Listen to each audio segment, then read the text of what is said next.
What's up mga katotski? Aray ko. For today's video, hako tayo ng mais ngayon. Ayan si Leo, kung nakikita nyo si Leo, nandito lang si Leo. So ang nangyari kahapon, masakit yung likod niya kasi walang hapin. Tapos sinargahan namin ng mais. Aray. Kaya nga, kahapon noong isang araw, nagwawala si Leo. Ayan. So, sobrang init talaga. Woo! Tirik na tirik yung init dito mga katotski. Sobrang init. The time is 10. 10 out 10. So, hahakutin natin doon sa bahay. Para hindi maulanan kasi tignan nyo mga katotski, parang uulan na nangingitim na yung ulap. Init katotski. At sa bandang hapon, umuulan na naman. Kaya talagang todo dito. Pabilisan para hindi maabutan ng dito katotski kasi hindi maabutan ng ulan. Ang init. Ang init pa naman. Yan. So kulang pa to.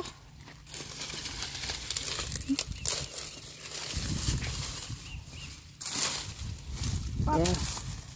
And mga katotski, tinutumba niya yung lahat ng mga na natapos na niyang kunan ng bunga. Inunggoyo natin to katotski. Parang hindi ka naman taga-bukid niyan katotski. Parang beginners ha. Bakit inuunggoy-unggoy mo yan? Ganito ako magsangit katotski. Pati yung kabayo katotski. Natakot sa akin. Aray ko. Takot yan kasi parang baka pati siya itumba mo. So punta tayo doon. Yan. Tingnan yung katotski. Ang galing ko kaya mag-harvest ng mais.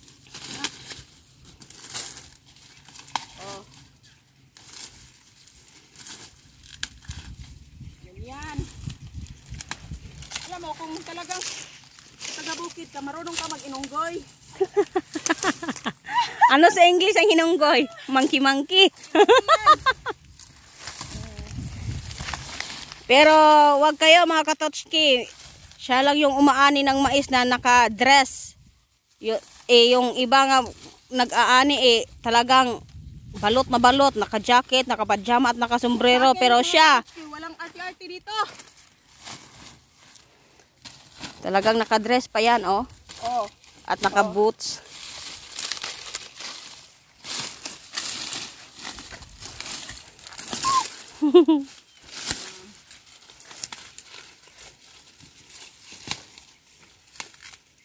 Alam mo, pag sanay ka sa bukid katotski, hindi ka matakot sa mga gawaing pangbukid. Kasi marunong ka na. Lalo nang hindi ka dapat matakot sa ahas kasi sanay ka na bukid. Yung ahas na katotski, ayaw ko. Ayaw ko sa kanya. Ayan katotski. Pag natapos na yun, anihin yung mais, dapat talaga itumba. Para bakit ito tumba totski? Para malinis siya tingnan. Ganun ba? Ito. Nakpuno na tayo. Nakapuno na tayo. Sa isang sako. Woo! Ayan, dito na si Leo. So ngayon, si Leo hindi pa pwede makargahan ng mais.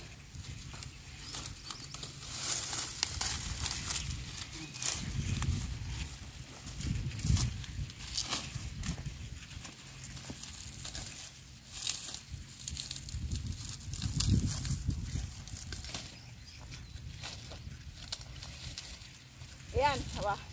Si Leo dito lang sa aking tabi. Dito pwede umalis. Kumakain rin eh. So, tara, ihati natin sa bahay.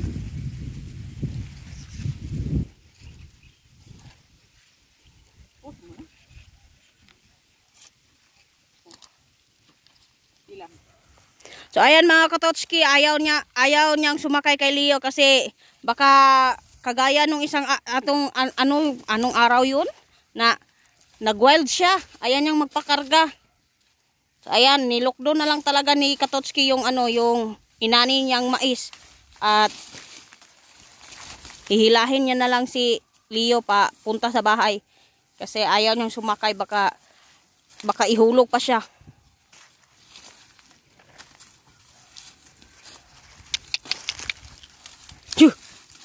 Dun Leo, sumunod ka. Ang bilis niyang maglakad mga Katotski. Talagang aabutan yung ano.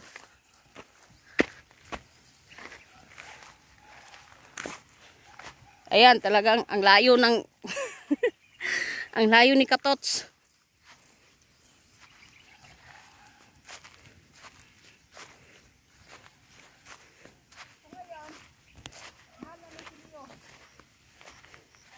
Hindi na si Leo nahirapan. Ako na yun nahirapan. Kasi ayan niyang magpakarga. Baka itulad ka nung nakaraang na ano yung araw na yun. Hindi ko na maalala.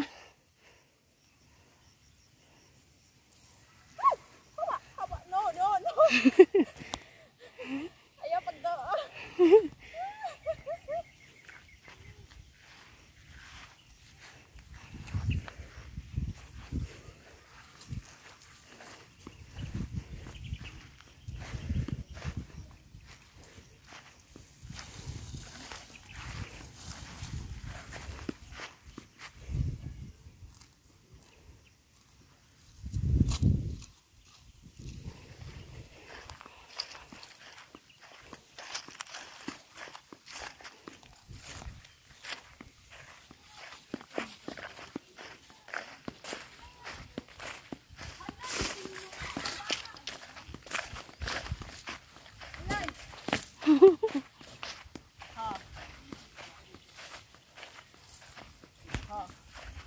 Leo.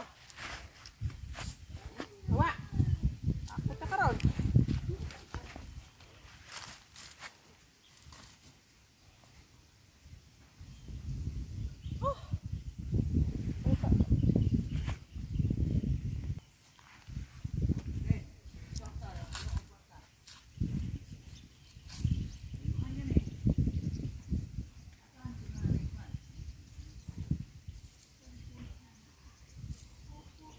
Ano yan, Tots? Ano, binibibi mo para hindi ka kagatin. Nilalambing mo.